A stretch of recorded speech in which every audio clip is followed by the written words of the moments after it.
Shalom keluarga Saat Teduh.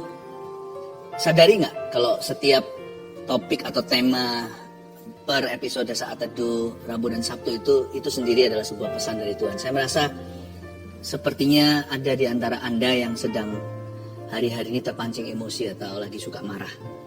Karena itu judul hari ini adalah Jangan Panas Hati. Tapi sebelumnya saya akan bacakan kesaksian dulu ya. Ini juga bagian daripada Tuhan mulai pelan-pelan membawa hati kita semua masuk ke hadirat Allah. Saya percaya nanti banyak keluarga Saat Teduh yang akan mengalami kemenangan di dalam jiwanya. Bentar lagi juga akan mengalami terobosan dalam hidupnya. Kesaksian hari ini dari Vinda Sunasli. Shalom Pastor Philip, mata saya kabur beberapa minggu karena kecapean. Kebetulan di Saat Teduh bersama tanggal 6 April, Pastor sampaikan ada orang yang matanya buram diterangkan. Saya pegang mata saya dan imani. Ketika membuka mata, setelah didoakan serasa jereng. Benar, mata saya terang kembali. Puji Tuhan. Kemudian kepala juga sakit sudah beberapa minggu. Pastor bilang bagian yang sakit dipegang dan diimani. Saya lakukan juga, dalam sekejap langsung hilang dan tenang, damai, calm. Saya terkejut sekali karena sudah berminggu-minggu tidak tahu mau bagaimana dan tidak ada solusinya. Terima kasih Pastor Philip. Terima kasih Tuhan Yesus, Engkau sungguh baik. Puji Tuhan ya. Verina Ongusti. Shalom Ko Philip, saya mau bersaksi waktu saya menyaksikan Saat Teduh bersama re-upload. Jangan khawatir, ada Bapak. Ko Philip tiba-tiba bilang ada janin yang akan berkembang. Saya langsung merinding dan mengaminkan bahwa itu untuk saya. Karena dokter bilang bahwa janin saya kemungkinan tidak berkembang karena dari awal flek hampir darah. Kondisi saya juga harus membantu mama saya yang baru saja divonis kanker. Saya kesana kemari dengan percaya Tuhan yang memberi, maka Tuhan yang menjaga. Dokter bilang saya harus bed rest dan ini bertahan 2 minggu saja sudah hebat sekali. Puji Tuhan. Setelah 2 minggu janin saya berkembang. Detak jantung sudah ada kok. Saya masih flek dan mama masih kanker. Tapi saya percaya Tuhan yang tolong. Dalam nama Yesus saya deklarasikan. Kita katakan dengan iman ya. Untuk Verina. Mamanya akan disembuhkan. Dan juga fleknya akan berhenti. Julie Santoso. Shalom, saya Julie dari CG GMS di Melbourne. Saya mau share kalau tahun lalu back pain saya kambuh. Ini efek dari epidural melahirkan 13 tahun yang lalu. Sakit itu selalu ada. Tapi tahun lalu keadaan memburuk. Dimana kadang saya merasakan sakitnya seperti ditusuk pisau. Sakitnya bisa terasa sampai seluruh tubuh hingga kaki. Saya tidak bisa berdiri atau berjalan seharian. Tidak bisa mengangkat berat. Saya sudah melakukan beberapa treatment seperti acupuncture, chiropractors dan juga massages atau pijat ya, tapi tidak merubah keadaan saya. Akhirnya bulan 10 saya bilang ke Tuhan, saya akan stop pergi, saya hanya percaya Tuhan Yesus adalah satu-satunya dokterku. Puji Tuhan, saat mengikuti saat teduh tanggal 1 Januari bersama Pastor Philip, ketika itu Pak Philip berdoa dan sebut Tuhan mau menyembuhkan back pain seseorang, saya langsung sambut itu dengan iman dan saya terima. Saya mendengar bunyi krek, krek, krek. Dan setelah malam itu saya langsung sembuh total. Puji Tuhan, terima kasih Tuhan Yesus. God bless you all. Praise the Lord, puji Tuhan. Senang mendengar satu-satu kesaksian. Tuhan itu baik ya. Kalau kata masuk hadirat Tuhan itu apa? Apa rasanya? Rasanya itu tenang. Selain tenang rasa apa lagi? Sejuk sekali. Dingin gitu rasanya.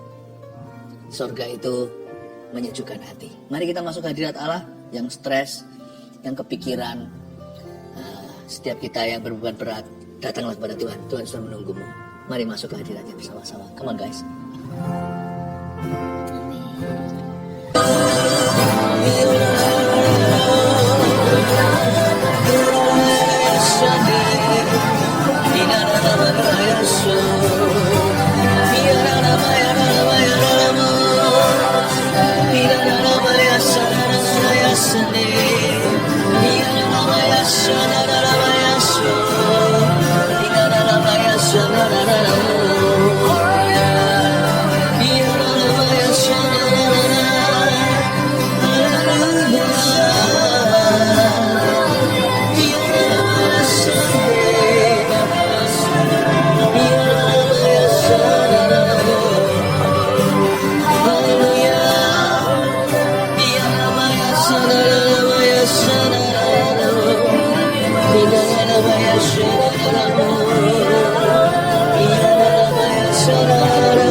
ku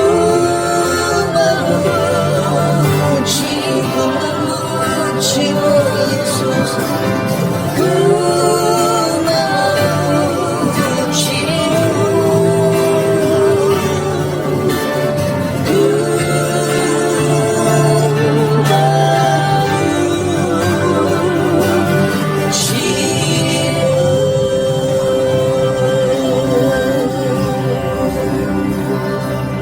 ketika hati kami sudah masuk ke dalam hadirat-Mu, sesuatu akan terjadi di hidup kami. Kami percaya terobosan baru Tuhan sudah berikan. Terima kasih Tuhan, sampaikan sabda-Mu, muridkan setiap keluarga Saat Teduh. Duduk diam di kaki Yesus, menerima pengajaran yang baru, pengajaran yang membukakan pintu, pengajaran yang mencelikkan setiap kami ya Tuhan. Pakai hamba-Mu tidak mampu, hanya Engkau yang berbicara kepada umat-Mu lewat lidah bibirku. Sembunyikan kami di balik salib-Mu. Dalam nama Yesus. Haleluya. Amin. Saya merasakan aja hari-hari ini banyak yang pitamnya naik. Mungkin belum sampai meledak, belum sampai bledos gitu, tapi sudah nyaris. Mungkin hidup ini menekanmu, banyak stres-stres yang seperti berat sekali. Tapi tenang ya, dalam hadirat Tuhan itu ada solusi. Yang penting kita jangan panas hati. So please don't be angry, be cool. Tenang saja sama Tuhan, adem ayem, sejuk di dada dalam hadirat Allah. Segala sesuatu yang kau lalui, ada jalan keluarnya kok dalam Tuhan Yesus. Saya ajak kita membuka sama-sama di Mazmur pasal 37 ayat 1. Mazmur 37 ayat 1 sampai 4 saya bacakan dulu. Judulnya Kebahagiaan Orang Fasik Semu dari Daud. Jangan marah karena orang yang berbuat jahat. Jangan iri hati kepada orang yang berbuat curang. Sebab mereka segera lisut seperti rumput dan layu seperti tumbuh-tumbuhan hijau. Percayalah kepada Tuhan dan lakukanlah yang baik. Diamlah di negeri dan berlakulah setia. Dan bergembiralah karena Tuhan, maka Ia akan memberikan kepadamu apa yang diinginkan hatimu. Katakan amin dulu. Ini Mazmur itu sangat indah. Saya hampir salah menyebutnya Amsal, tetapi ada benarnya. Saya sebut ini wisdom psalm. Ini adalah Amsal dalam lagu, makanya jadi Mazmur, tapi tidak ditujukan kepada Tuhan dalam penyembahan. Malahan dalam pujian penyembahan ditujukan ke manusia. Seperti lagu-lagu kau sahabatku, kau saudaraku, tiada yang dapat memisahkan kita. Oh, kau saudaraku, kau sahabatku, tiada yang dapat memisahkan kita. Pujian, tapi nyanyinya horizontal ke satu sama lainnya. Ini juga sama, ini nyanyian pengajaran dari Daud. Seorang yang sangat-sangat kita kagumi. Dan Daud pertama-tama langsung bicara, jangan marah. Don't be angry. Karena orang yang berbuat jahat. Gak usah marah lah. Percuma. Orang yang berbuat jahat di luar sana itu silih berganti dan tambah banyak. Kita gak usah ikut-ikutan. Kata jangan marah di sini dalam bahasa Inggrisnya do not fret.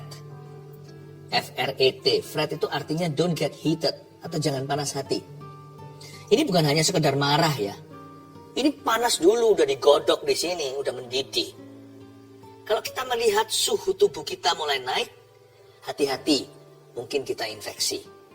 Jikalau hati kita mulai panasan, be very careful, sudah mulai kurang Roh Kudus di situ. Kita perlu sekali lagi dipenuhi dengan kasih. Buat apa sih kita marah-marah? Itu gak berguna. Itu hanya mendatangkan kejahatan, membawa kita kepada dosa. Jangan marah karena orang yang berbuat jahat. Apalagi subjek marah kita itu juga percuma. Ngamuk sama orang yang jahat sama kita. Atau orang yang gak ada hubungan sama kita. Pokoknya jahat aja, kita jadi kesel hati. Rasanya susah mikiri orang-orang itu. Buat apa susah sih? Susah itu tiada gunanya. Waktu saya masih kecil ada lagu juga. Buat apa susah susah itu tak ada gunanya. Itu lagu-lagu zaman waktu saya masih kanak-kanak itu banyak sekali lagu-lagu tradisional, lagu-lagu yang dinyanyikan di Indonesia. Ya, itu ada pesan-pesan yang bagus juga. Buat apa susah salah satunya? Susah itu tiada gunanya. Lalu marah itu nggak seberapa. Kalau dia sudah kecampur dengan yang namanya iri hati, atau alias perasaan nggak terima, nah itu sudah levelnya beda. Jangan iri hati kepada orang yang berbuat curang. Kalau tadi yang ayat 1a, jangan marah karena orang yang berbuat jahat, itu masih tidak berkenaan dengan kita. Kita lihat orang itu sendiri, bahasa Chinese-nya kan pusuanjian. Rasanya mata itu lihat itu nggak sedap gitu loh dipandang. Ih, orang itu kesel di hati rasanya.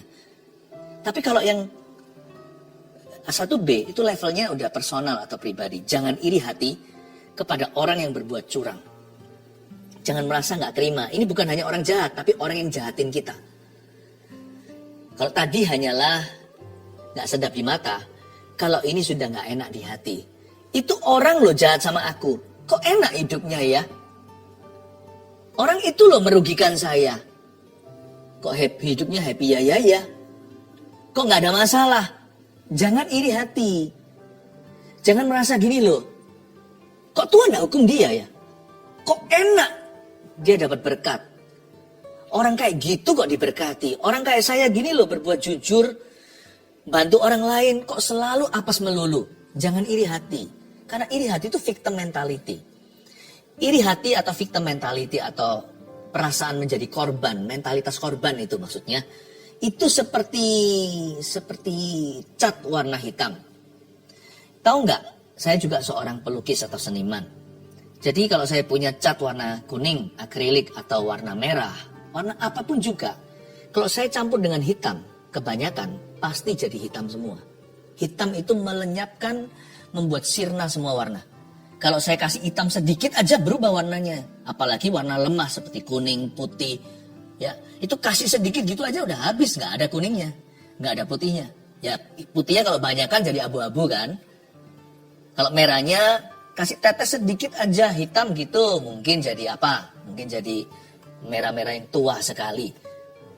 Tapi kalau sedikit, tambahin sedikit lebih banyak lagi, udah hilang warna asli. Itulah bahayanya iri hati. Perasaan gak terima sama orang lain. Dan perasaan gak terima sama orang lain yang pernah merugikan kita. Perasaan gak terima sama orang yang jahilin kita, jahatin kita, zolimi kita. Itu akan membuat marah kita beda levelnya. Marah kita itu sudah sampai pada titik tidak terima. Ini membuat marah menjadi nafsu membunuh. Meskipun gak berani untuk ambil pisau menancapkan atau ambil tembak dan luncurkan peluru. Tetapi di dalam hati itu sudah busuk. Kepingin orang itu segera dapat celaka. Daud berkata dengan sangat bijaksana, jangan marah. Dan lebih dari itu, jangan iri hati. Jangan sampai kita gak terima sama orang lain yang menyalahi kita. Dia urusan Tuhan. Kita sendiri juga punya urusan. Kita harus berhadapan dengan Tuhan Yesus. Masing-masing orang harus berdiri sendiri di hadapan tahta sorgawi. Lalu ayat 2 dikatakan, sebab mereka, orang-orang jahat tersebut, orang-orang yang berbuat curang, sebab mereka segera lisut seperti rumput. Bayangkan rumput bagus, hijau sekali, ya, gemuk, crispy.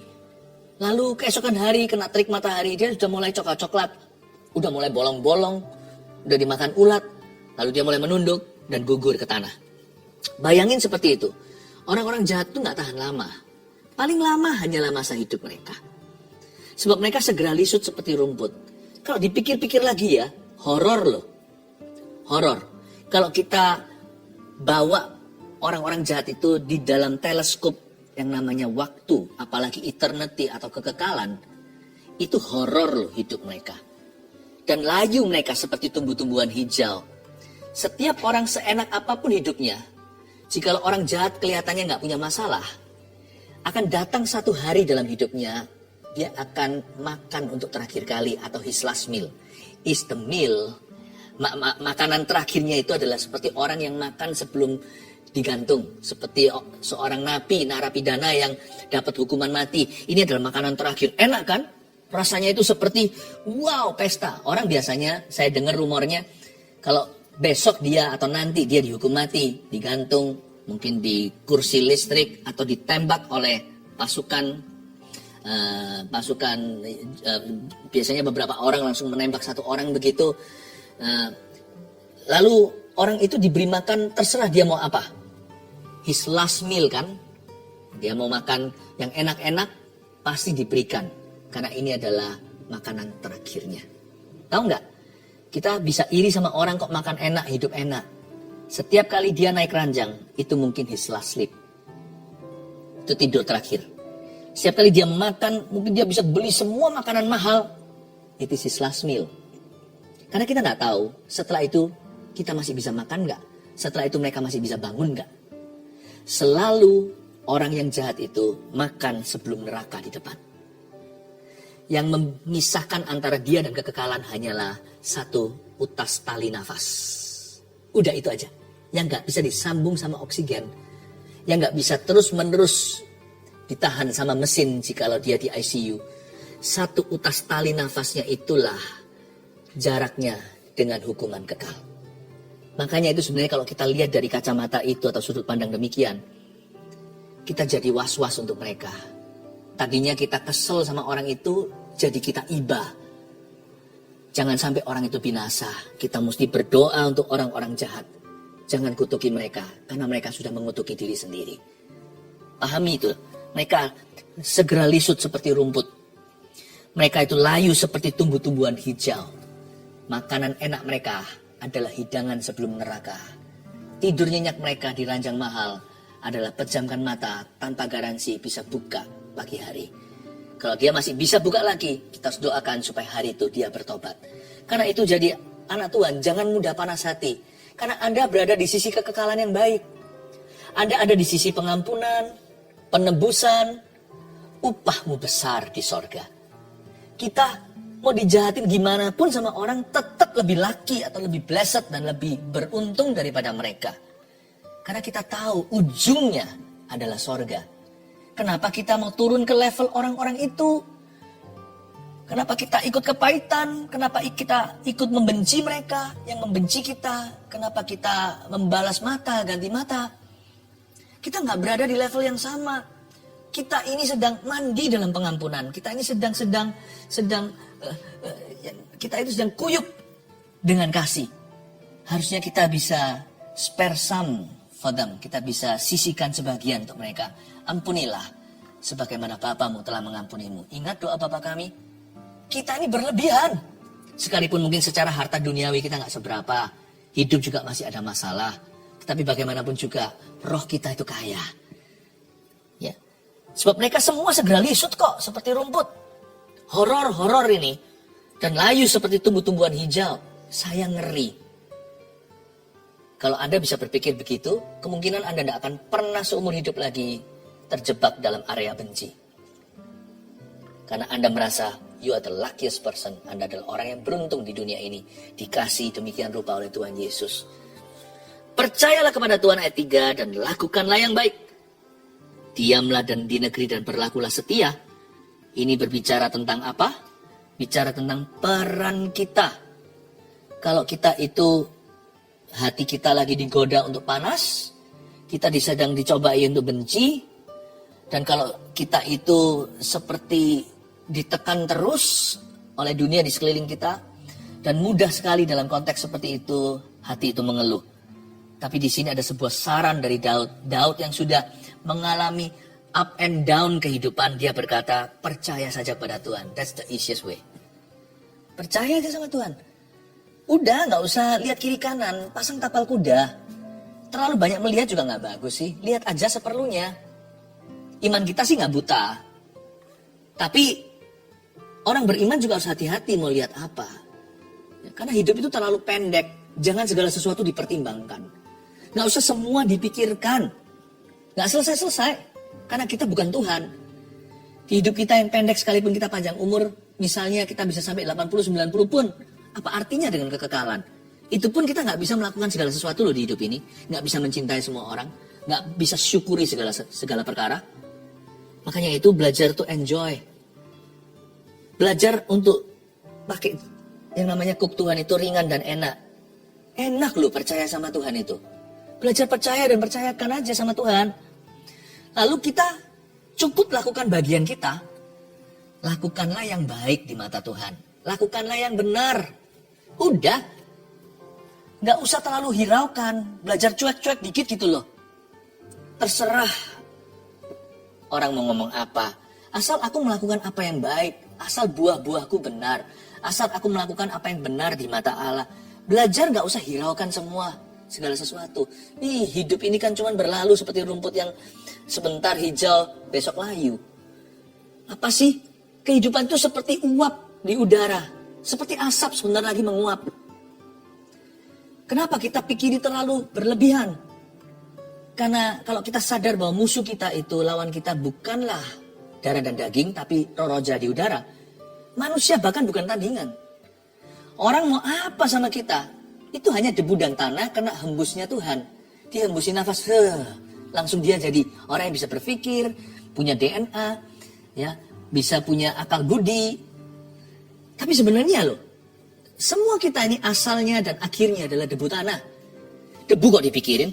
Tanah ngapain dipikirin? Wah, kita bisa stres setengah mati hanya karena tidak di-like oleh teman. Temanmu itu debu tanah sama dengan dirimu. Yang membuat semua ini istimewa adalah karena rencana Allah. Ada Tuhan di hidup kita. Kalau Tuhan gak membencimu, kenapa dibawa stres? Karena Tuhan tidak menolakmu, ngapain dipikirin? Kalau Tuhan loh tidak berkata, you game over. Kenapa Anda memikirkan, terus pikirin untuk bunuh diri dan mengakhiri hidup ini? Tuhan aja masih percaya kok. Kenapa Anda hilang percaya? Percayalah kepada Tuhan dan lakukanlah yang baik. Diamlah di negeri. Belajar settle di hati. Belajar untuk tenang. Ngomong sama diri sendiri. Tenanglah jiwaku. Shh. Kalau kita lagi panik itu, bisa gitu loh perintahkan jiwanya sendiri. Shh. Saya bisa bilang sama jiwa saya sendiri dengan otoritas. Hai jiwaku, tenanglah, pujilah Tuhan. Tenang teduh dalam hadiratnya, semua indah pada waktunya. Diamlah di negeri. Bukan diam itu pasif, gak melakukan apa-apa. Gak usah busybody, gak usah kepo. Kita lakukan aja bagian kita, berlakulah setia. Terus aja lakukan apa yang Anda tahu itu benar di depan Tuhan. Udah. So simple. Saya gak berusaha untuk jadi orang lain.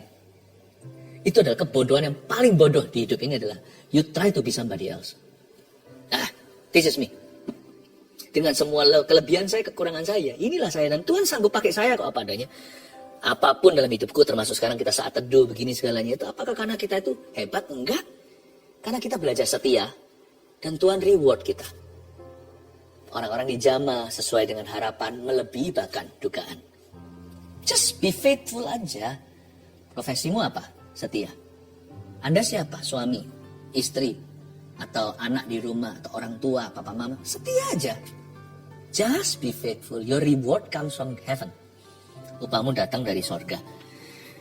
Kayak gitu ya, orang itu bisa happy sekali. Dan bergembiralah karena Tuhan. Ya, pastilah, pasti gembira kalau gitu prinsip hidupnya. Dan bergembiralah karena Tuhan, maka ia akan memberikan kepadamu apa yang diinginkan hatimu. Coba ya, saya kasih kuis. Lawan kata orang marah itu apa? Orang gak marah? Lawan kata orang marah itu orang sabar? Bukan. Saya kasih satu pewahyuan baru. Lawan kata orang marah kalau menurut ayat ini adalah orang gembira, orang bahagia. Tahu nggak di dalam hidup ini untuk happy itu simple. Simply just be less angry. Nggak usah tambah happy. Happy nggak usah dicari. Just be less angry. Jangan marah. Kurangi amarahmu, happy sendirinya. Bukannya ditambahin obat-obatnya. Karena itu bukan jawaban jangka panjang. Jawabannya sederhana. Tuhan berkata bergembiralah. Kalau nggak ada alasan untuk bergembira, karena Tuhan. Saya itu gembira tiap hari loh. Saya itu I'm going to heaven. Nggak mau cepet-cepet sih. Lebih berguna bagi saya tetap ada di sini supaya Anda berbuah. Saya nggak tergesa-gesa, terburu-buru. Karena saya tahu itu secure, itu aman. Tapi every day I'm happy. Tiap hari saya bangun tidur itu saya senang sekali. I'm going to heaven. Itu bukan angan-angan. Yesus sendiri mengatakannya di Yohanes 14. Kalau enggak, pasti aku memberitahukannya kepadamu. Di rumah Bapakku ada banyak tempat tinggal. Aku pergi ke sana. Kamu jangan gelisah. Percayalah kepada Allah. Percayalah kepadaku. Problema seperti benang kusut. Ini itu. Ya satu-satulah kita sortir. Tapi pikiran saya itu jangka jauh. I'm going to heaven. Dan saya nggak punya worry, kenapa? Karena keluarga saya sudah dalam Tuhan. Itu membuat double joy. Atau sukacita seperti orang kalau menikah dalam bahasa Chinese itu suangsi. Ya, itu double joy. Saya nggak ada suatu penyesalan. Hidup akhirnya Kristus mati adalah keuntungan. Bergembiralah karena Tuhan. Kalau nggak ada alasan untuk happy lagi, happy lah karena ini. I have Jesus. Aku punya Yesus dan aku akan ke surga. Lawan kata orang marah apa? Orang bahagia ternyata. Jadi kalau kita nggak marah-marah atau kurang marah, tambah bahagia. Nggak marah, sangat bahagia. Marah-marah, nggak bahagia. Udah gitu aja. Matematika Tuhan itu simple, sederhana. Nggak usah les, terima aja apa adanya. Maka ia akan memberikan kepadamu apa yang diinginkan hatimu. Nah kalau kita itu bergembira karena Tuhan, maka Tuhan akan memberikan kepadamu apa yang dibutuhkan hidupmu. Betul? Bukan ya? Apa yang diinginkan hatimu. Ini luar biasa loh. Happy itu ternyata mengandung janji. Siapa sih gak mau dikasih PR gini? Kalau kita dikasih PR, wah stres. Kita dikasih homework, bukan hanya sekolah. Waktu kita kerja, uang lembur di rumah. Tapi kalau Tuhan kasih kita tugas ini kan perintah. Kan ini jadi ayat firman Tuhan. Bergembiralah karena Tuhan itu kan sebuah order, sebuah command. Maka ia akan memberikan. Wah seneng ya. Misalnya bayangkan bos panggil kita suatu hari dan berkata, kamu saya kasih tugas ya, ini misimu. Apa? Berlibur ke Hawaii. Wah, atau gak usah jauh-jauh. Berlibur ke Bali, semua sudah dibayar semuanya. Asal kamu happy, kamu bisa order room service, makanan apapun juga, makan di restoran manapun, ini kredit card saya. Udah gak usah pikir bilnya. Hah? Masalahnya gini, bergembira karena Tuhan itu kelihatannya, wow, saya disuruh happy ya, senang. Kalau saya disuruh senang, dibayari semuanya, semua yang kuinginkan diberikan, mau aku. Hanya triknya di sini, bergembira karena Tuhan itu tidak semudah yang kau kira. Karena lawannya banyak, roh mengeluh, negative thinking. Oh banyak. Tuhannya for free. Kasih semuanya itu cuma-cuma. Tetapi peperangan rohanimu kencang. Karena setan gak suka manusia bahagia. Dan setan paling benci kalau orang Kristen happy. Makanya coba lihat ya. Kesaksian kita jadi lemah di dunia. Kenapa? Anak-anak Tuhan semua depresi. Dan sehingga orang berkata, lu ngapain aku kenal Tuhanmu? Aku gak kenal Tuhan aja gak? Gak seperti kamu. Saya ngerti bukan berarti orang Kristen harus sukses semuanya, lalu materi, bukan ya. Orang ikut Tuhan bukan karena itu loh. Orang ikut Tuhan karena mereka dapat damai sejahtera yang gak bisa dibeli oleh money. Tapi kalau damai sejahtera gak punya, kita mau beritahu apa kalau buah roh gak ada? Karena yang kita tonjolkan bukanlah harta, yang kita tonjolkan bukan sukses duniawi. Nah kalau sukacita gak ada. 3 buah utama, love, joy, peace gak ada di situ. Love itu kasih. Joy itu yang kedua setelah love. Yang nomor 2 itu runner up. Itu juara. Kalau Miss Universe itu yang runner up. Kalau itu Olympics itu yang medali perak itu berarti juara 2 sedunia. Yang pertama kasih lah, jangan dilawan lah. Kasih terbesar. Kasih mana bisa ada tandingannya. Tapi yang nomor 2 coba lihat. Joy. Sukacita. Peace, damai sejahtera.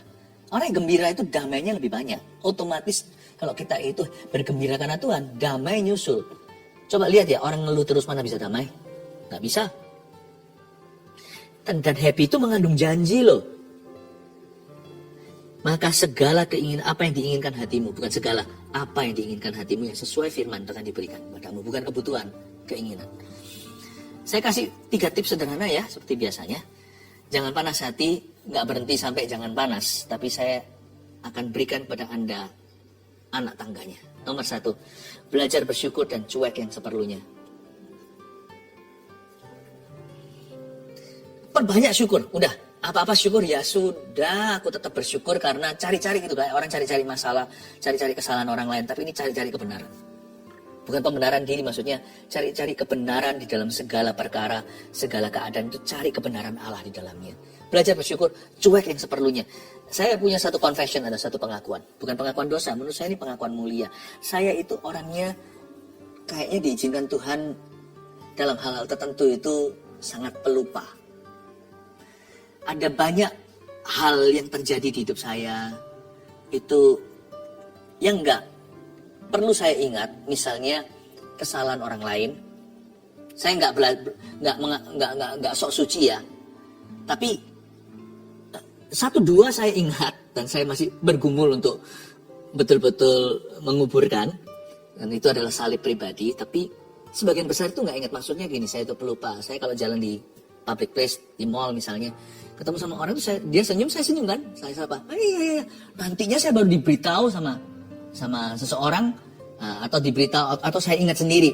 Loh, itu orang kan ngomong gitu tentang saya. Itu orang kan pernah berbuat jahat. Saya baru ingat.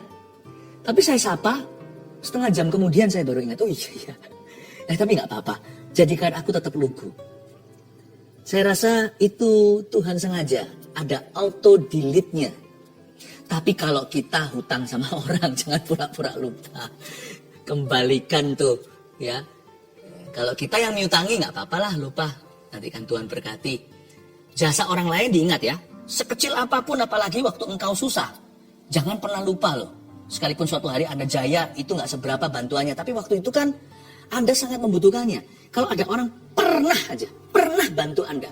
Tanpa pamrih membantu dirimu. Di masa-masa kau paling perlu. Never forget that person. Digedein, disanjung-sanjung, dikembalikan budinya.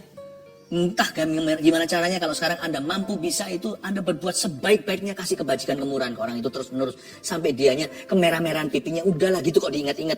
Kita yang membesar-besarkan. Lebay gak apa-apa kalau soal beginian. Tapi kalau kita pernah jasa dalam hidup orang, padahal cuma kecil saja, lalu kita gede-gedekan, itu namanya lebay yang memalukan.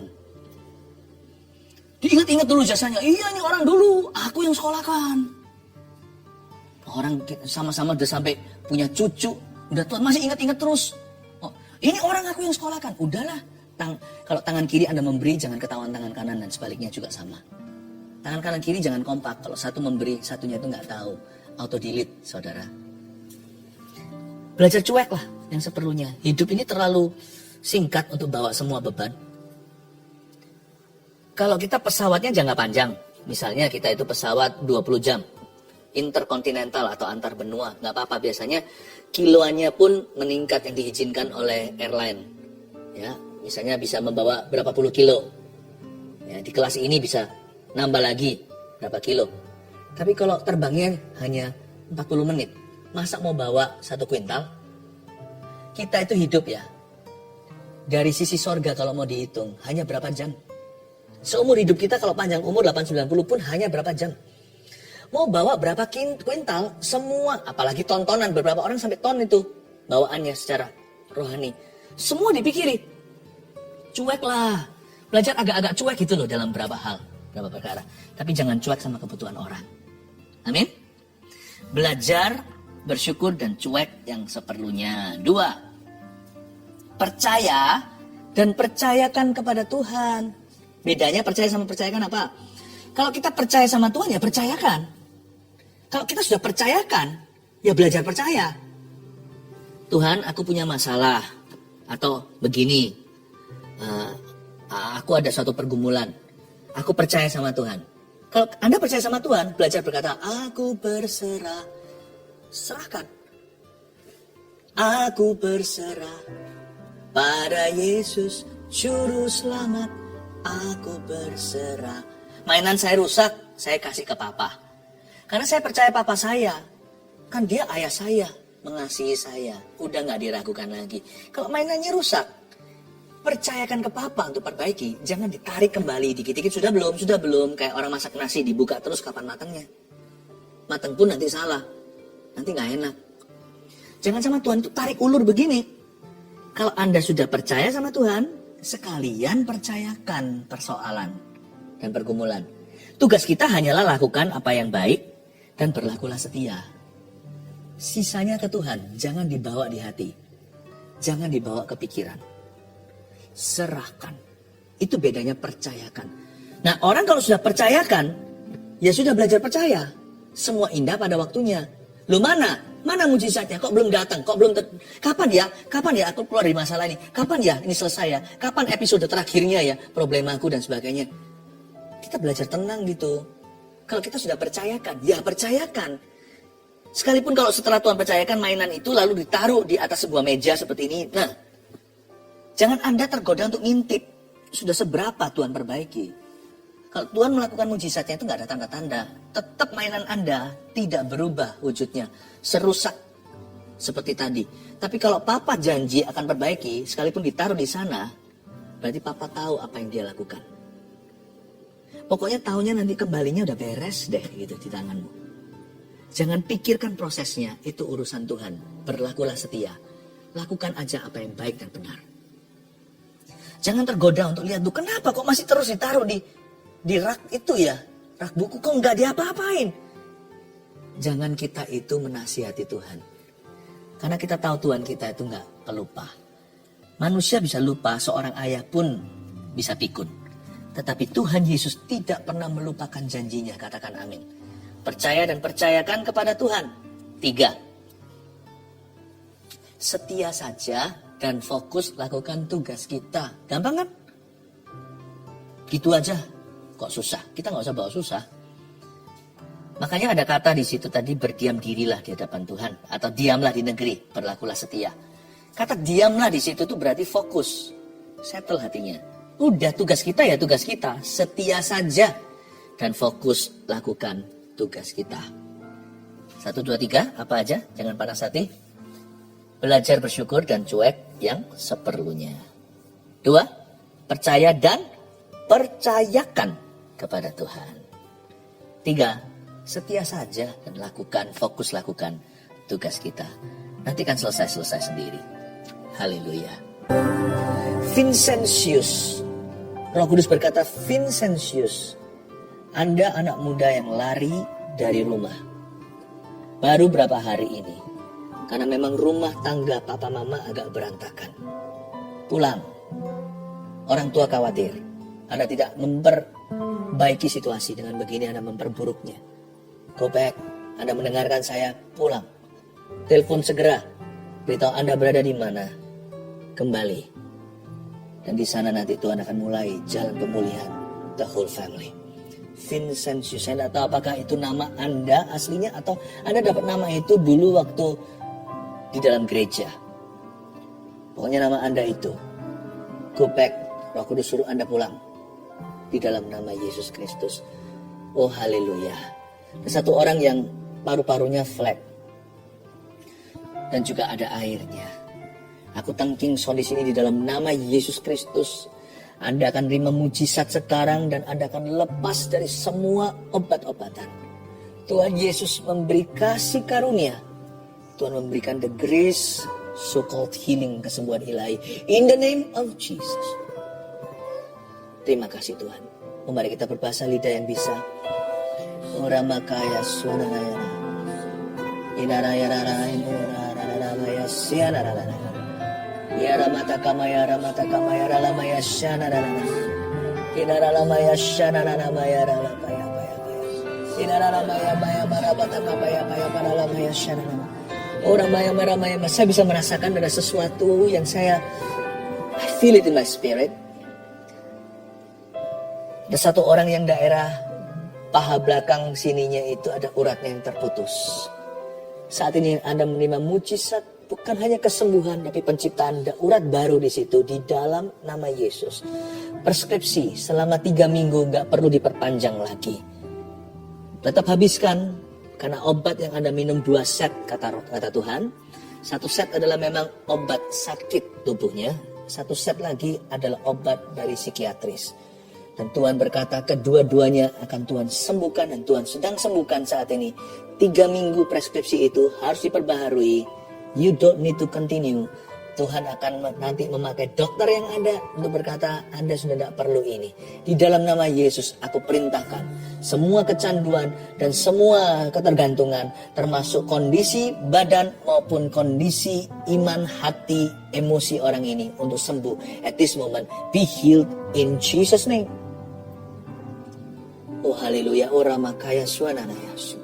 Ulurkan tanganmu, mari kita sekarang berdoa untuk setiap orang yang sedang bergumul. Tuhan hamba berdoa minta supaya Tuhan secara adem, sejuk di dada, di hati setiap orang. Mengalirlah sungai Roh Kudus, sungai yang sejuk, gemercik air sorgawi. Ya Tuhan, Kau basahi dari atas kepala hingga bawah kaki setiap keluarga saat teduh yang sembahyang dan berdoa kepadamu dalam namamu Yesus. Saat ini ya Tuhan, semua orang yang mengirimkan formulir permohonan ya Tuhan, dalam form permohonan doa atau lewat live chat ini ya Tuhan, satu persatu saat ini Tuhan, jamaah yang ada di komentar semua. Tuhan, setiap orang yang mengetik sesuatu saat ini Tuhan, Tuhan Yesus alirkan lewat jari jemari mereka. Ada kontak iman dengan kami lewat gadget biasa. Teknologi pun Tuhan bisa pakai seperti sapu tangan Paulus. I'm sending. Mengirim, mengutus ke sana. Sungai yang dari tahta Allah untuk menjamah setiap keluarga saat teduh. Dalam nama Yesus. Haleluya.